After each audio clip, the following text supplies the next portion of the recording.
Patients and families are Stoughton Hospital's #1 priority. To provide trusted health information to our patients and community, we present Stoughton Hospital Health Talk with Melanie Cole.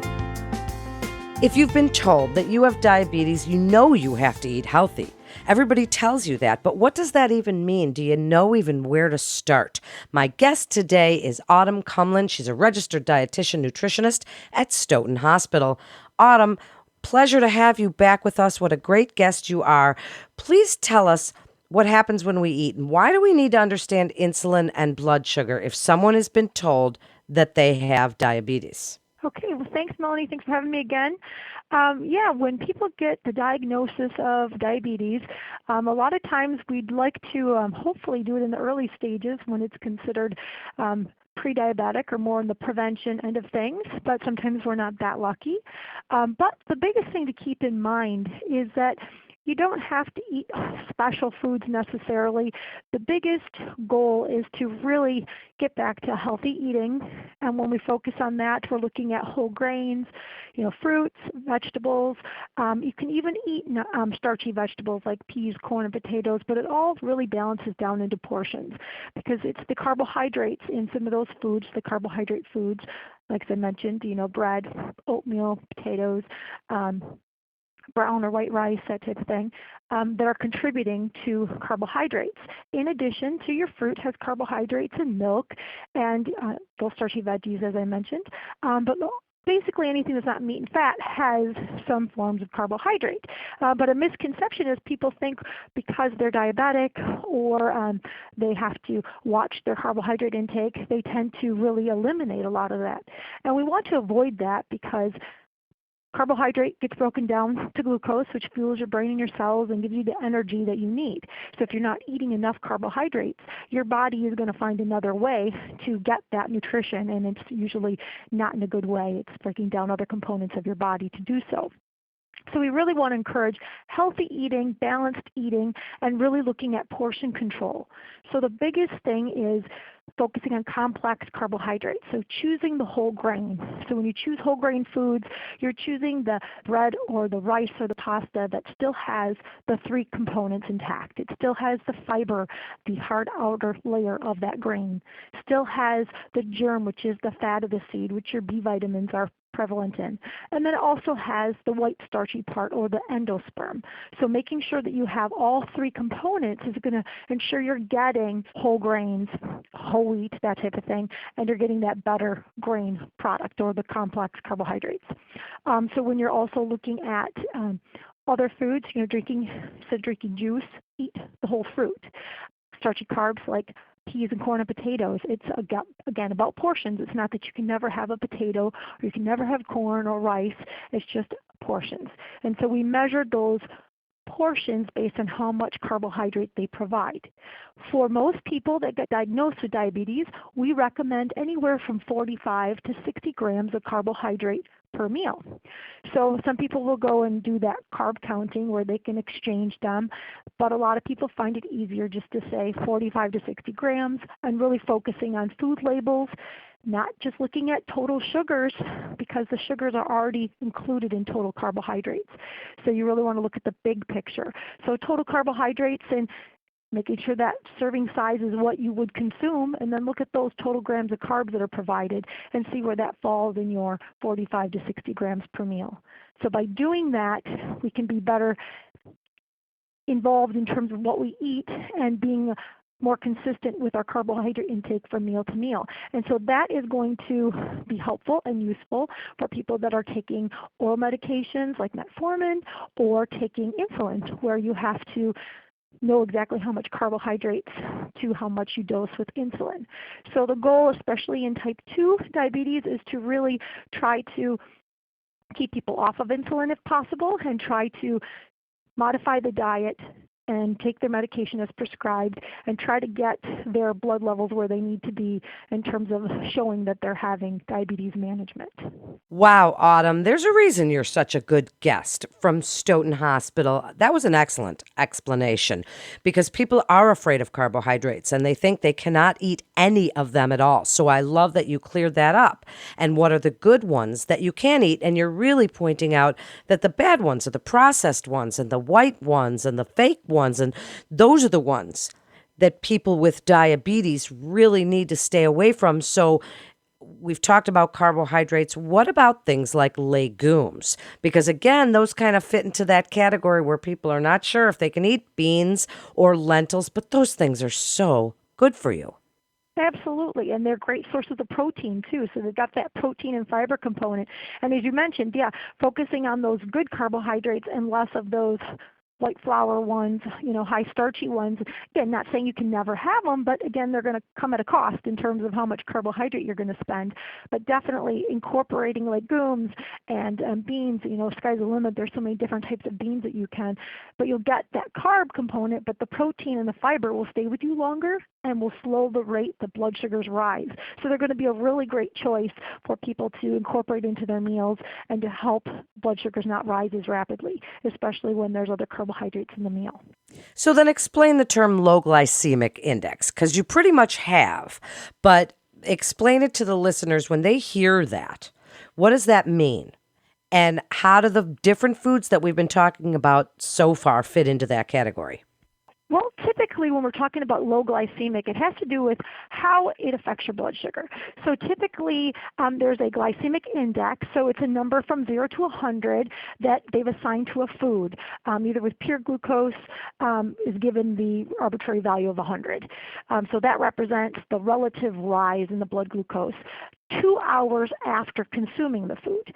So the lower the glycemic number, the lower that is going to affect your blood sugar. So we try to, some places will designate foods to have certain values. So based on a low glycemic versus a medium versus a high glycemic number, they would know, okay, we'll consume more of the foods that are in the low to medium and less that are in the high. So it just gives another view or another way to look at the foods and how they impact your blood sugars and to try to pick the foods that are going to make your blood sugars rise less rapidly, and they're going to keep them more consistent and overall just keeping your blood sugar levels more even. So then speak about a few other types of foods and alcohol. Does that process differently for someone with diabetes? And what about fats? And also, as you're talking about these, speak about snacks, because you mentioned fruit, eating the whole fruit, but snacks, people see the granola bars, they see all the sugar in these kinds of snacks. So fats, alcohol, and snacks, Autumn. Sure. Okay, so for fats, obviously we want to really encourage the omega-3 fatty acids. So nuts are going to be a great choice. And, unsalted is going to be your best choice for that. And choosing more nuts that are, not just peanuts, peanuts being more of a legume, so you want to make sure that also you're getting, true nuts. So like almonds are really good in terms of heart health, for example. Walnuts, same thing. So a lot of variety there, but just making sure portions is taken into consideration. So it's usually a quarter of a cup or just what fits in the palm of your hands. So incorporating those good heart healthy fats from nuts. Also using olive oil versus other oils. So olive oil is considered the gold standard. And the reason it's considered the gold standard is because it will lower your LDL or your bad cholesterol levels, but it also protects the HDL, which is your good cholesterol levels.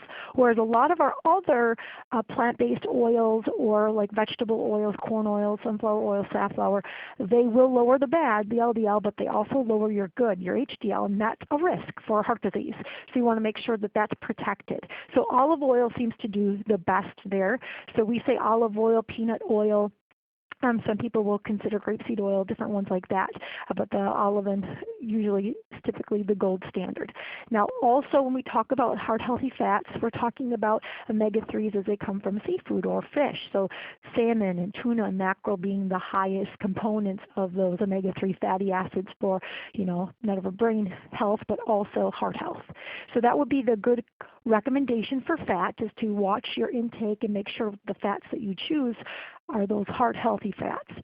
When we're talking about snacks, for example, we want to encourage people to snacks being an extension of the meal. So not thinking about processed packaged things that come in little bags as having to be snacks, but a snack can be a half a peanut butter sandwich. It could be a handful of nuts and an apple. It could be an apple and peanut butter. So snacks can be many different things, but they should be more thought of as an extension of your meal and not something processed or that a kid would categorize as a snack, like we say fruit snacks that are not really fruit nor really a snack. But yeah, so you want to make sure you're looking at that and making sure that those snacks are good choices.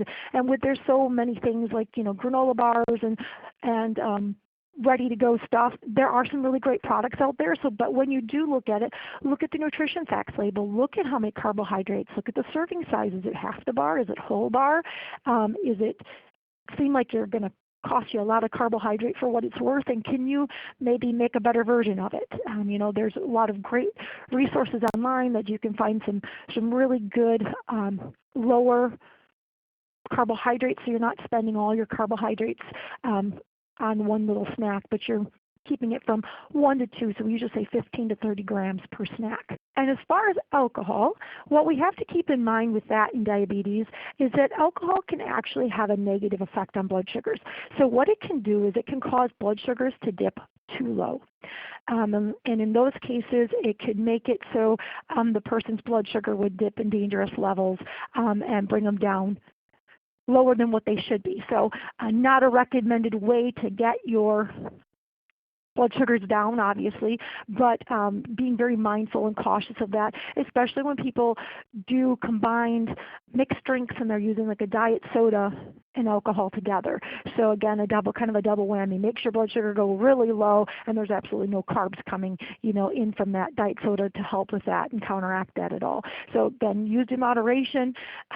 There are people that do have diabetes and they do enjoy it, but they have to learn how to count it and make sure that they're aware of how much. And the recommendations, dietary guidelines is 5 ounces alcohol per day for females and up to 10 ounces per day for males. And that would be more like looking at wine, for example, or 12-ounce can of beer, that kind of thing.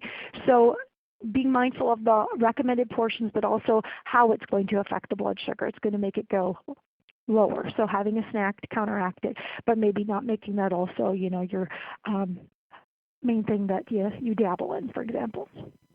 You're so specific, and that is what's so important about these educational podcasts, Autumn, is you're specific with the amount of grams and the types of foods. So wrap it up. Give us your best advice and what you tell people about healthy eating when they are diagnosed with diabetes, and how important it is to read their labels and understand what a sugar is and understand what a carbohydrate is, so that they can get the best, really the best quality food and what their body needs. Absolutely. So I think the biggest thing is focus on whole foods as much as possible. Really watch those portions. Trying to find maybe variations of your favorite foods that you like and how you can make it better fit your plan. Not going into it thinking, oh my gosh, I can't eat anything, this is horrible, this is terrible. Keep in mind, there is really no have to eat foods. It's really recommended for everybody to get back to healthy eating, and a healthy diet like this can be good for anyone, whether they have diabetes or not. So just making sure that you're keeping that in mind, and small changes. If you get a diagnosis that you have diabetes, you're not going to change it overnight. But every little step you do towards it, if you're typically a soda drinker, work on that. Really work on cutting back until there's a point where that you're not drinking soda anymore, because soda costs a lot of carbohydrates, and it's going to, in fact, affect your blood sugars. So start with one thing. Maybe you really like a big kind of Denny's-like Grand Slam breakfast. Find another way. Make some egg pucks on your own with using muffin pan and putting your, half egg whites to one egg and a lot of veggies in it, and then you can just pop them in the oven, and you can put them in the freezer. You can reheat them and enjoy them, and it will be much healthier than running to a fast food place or having an unhealthy, greasy breakfast, for example. But think about the small changes that will have the biggest impact. And then just keeping in mind that, portions is the biggest thing when it comes down to the diabetes, and having a diet that is controlled, is really being mindful of what you're eating. And these are things that, the whole household could benefit from, is trying to be more aware of what you put into your mouth and being mindful of how much sugar something has, and could we do without, or is there a healthier, better option out there that we could change to. So just being open-minded and starting small and making those little changes, and just thinking that it's not a dreaded diet. It is just how everybody should be eating. Everybody should be focusing on heart healthy, lower sodium, less sugar, more whole foods. So that's the main goal I think I would leave everybody with.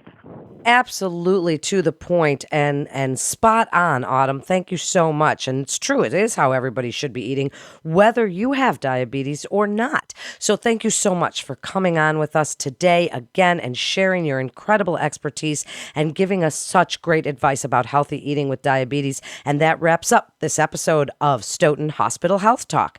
Head on over to our website at stoughtonhospital.com for more information and to get connected with one of your providers. If you found this podcast as informative as I did, please share with your friends and your family. I'm sure you know people with prediabetes or type 2 diabetes. Share this show with them because it will help them to eat healthier and be healthier as a result. And don't miss checking out all the other interesting podcasts in our library. Until next time, I'm Melanie Cole.